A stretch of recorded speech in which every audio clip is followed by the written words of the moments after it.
Okay, here's one. This is, I guess, I'm, I'm probably, I might have been married at the time. Okay, so Jimmy and Dennis are home. Tommy's home. So I come over to the house, and it's February or something like that. February. Anyway, it's kind of sleety snow out there, just starting. So I come over to the house, and we're sitting around watching television, and Tommy comes in, and he says, "Hey, can one of you guys take me to the library?" Now, the library, Tommy and the library. I don't think I had ever heard those two words in the same sentence. And we're all of us look over at him and says, "Oh, it must be so he's meeting some babe down at the library because there's no way, there's no way Tom's going to the library just to go to the library." So we started laughing and all that stuff. He's saying, "Oh, come on, I need a ride. It's snowing out." So Tom, Jimmy, and Dennis go, "Get out of here! No way, I'm taking you." I'm like, "Gee whiz, what the heck is that? Come on, guys, I need a ride." So I go, "Tom, I'll give you a ride."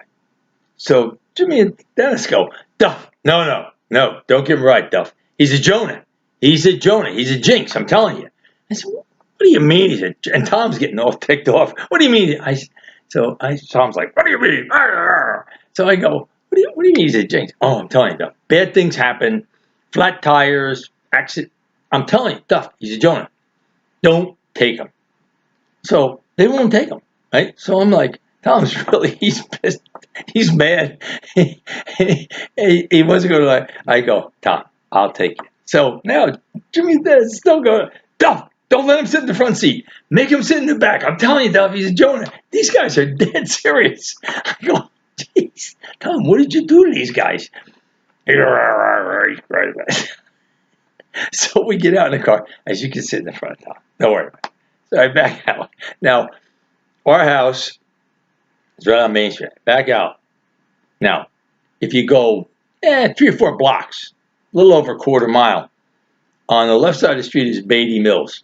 And Beatty Mills runs for another quarter of a mile, probably, big operation on the left side. And right across from where Beatty Mills starts, okay, they had built a liquor store. Now, the only one liquor store licensed in the city of Little Falls. Freddie Farmer had that. A lot of stories about Freddie I'll tell you about later. But anyway, Freddie Farmer had the liquor store license. So these folks had a bar license, but they had about 6 seats at the bar, which is right in the front in the window. They were trying to advertise the fact they had a bar. And then in the back was all a package store. Anyway, I'm driving with Tom, and we're not going fast. We're going 20, 25 miles an hour, just started. And I got this 57 Chevy that I had. There's a car coming the other way, right? Now, there's 2 cars coming the other way. One of the cars coming, the guy behind, the lead guy, decides he's going to pass him. Or he's pulling into the liquor store. I don't know which one he's doing. But he pulls over onto my side of the road. So at first, my inclination is to, go over this side. But I can't. I'm going to hit the other guy. So I'm like, what the heck? Man, I'm tapping the brakes, but you can't hit the brakes, man. You go sliding all over the place. Icy. I'm tapping the brakes, tapping the brakes. And slowly but surely, here we come. And I'm on my side because I ain't getting on the other side. I'm going to get hit head on there by somebody else. And this guy has the brakes on. He slammed on the brakes. Turns out he had a Mercedes. And in those days, the Mercedes was kind of raked down. Like today, most cars are raked a little bit down, wind and all that stuff. 57 Chevy, A, wasn't, and B, I had it jacked up a little bit in the front. So mine was actually up a little higher. And this guy's down, and he's got his foot slammed on the brakes. He's sliding.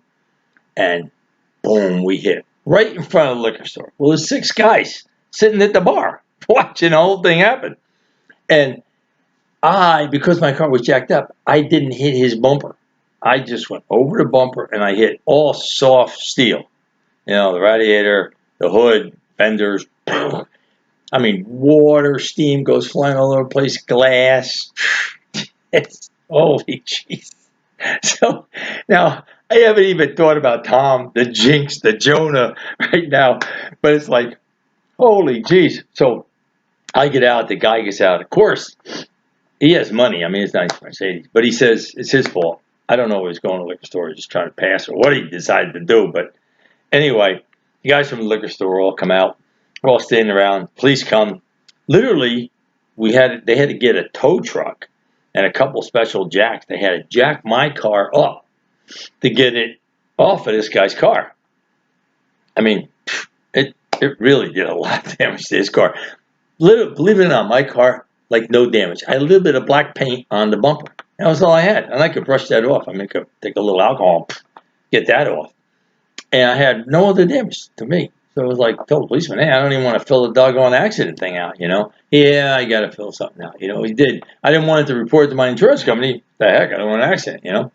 So that would come back to bother me a little while. Not bother me, but come back in my life a little while later. Anyway, so now it's like we've been there for 45 minutes an hour. I ain't going to the library. We go back.